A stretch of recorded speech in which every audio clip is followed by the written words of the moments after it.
Corona মহামারীর পর বড় ধরনের ঝুঁকির মুখে পড়েছে নিউ ইয়র্ক সিটির চায়নাটাউনের বাসিন্দারা। রেস্টুরেন্ট থেকে শুরু করে ক্ষুদ্র ব্যবসা সবকিছুতেই নেতিবাচক প্রভাব পড়েছে। এর বড় কারণ পর্যটক কমে যাওয়া। গত 3 বছরে এখানে পর্যটক কমেছে 50%।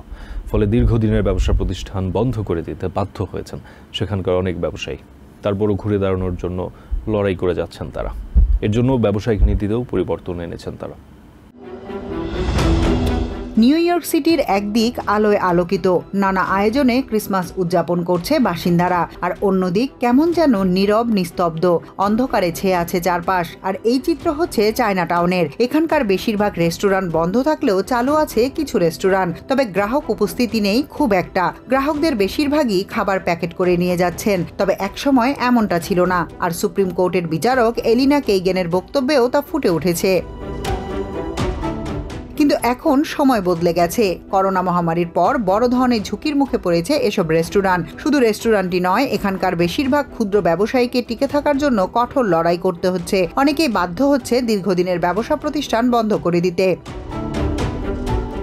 চাইনিজ রান্নার বইয়ের লেখক এবং নিউ ইয়র্ক সহ দেশ জুড়ে ছড়িয়ে থাকা 80টিরও বেশি চায়নাটাউনে অ্যাডভোকেট হিসেবে কাজ করা গেই সিয়াং বলেন, করোনা মহামারী চাইনিজদের ব্যবসায় বড় ধরনের প্রভাব ফেলেছে। 60 বছর বা তারও বেশি বয়সী বহু প্রতিষ্ঠান বন্ধ করে দিতে বাধ্য হয়েছেন মালিকরা। কারণ মহামারীর পর দ্রব্যমূল্য, বাড়ি ভাড়া, বিমার প্রিমিয়াম সবকিছুই বেড়েছে, কিন্তু সেই তুলনায় কমেছে বিক্রি।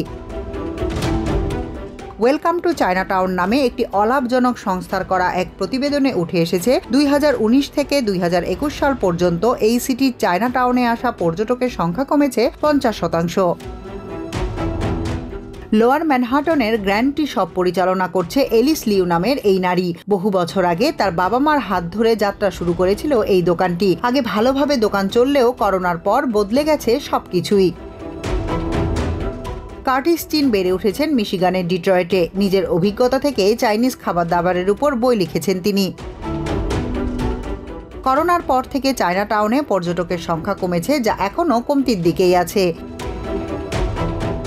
ইউএস সেন্সাস ব্যুরোর তথ্য মতে এদেশে এশিয়ান জনগোষ্ঠীর মধ্যে চায়নাটাউনে বসবাসকারীর সংখ্যা গত 3 দশকে অনেকটাই হ্রাস পেয়েছে। নিউ ইয়র্ক সিটিতে কমেছে 24%, ডিসিতে 41%, ফিলাডেলফিয়ায় 15% আর সান ফ্রান্সিসকোতে 6% কমেছে।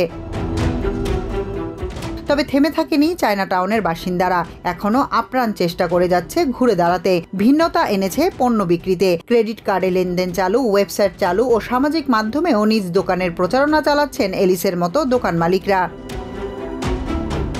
বৈচিত্র্যময় এই দেশকে আরও সমৃদ্ধ করে তুলেছে চায়নার সংস্কৃতি ও চায়নাটাউনের বাসিন্দাদের জীবনযাত্রা। Tahmina Tasir, TVN 24 news desk.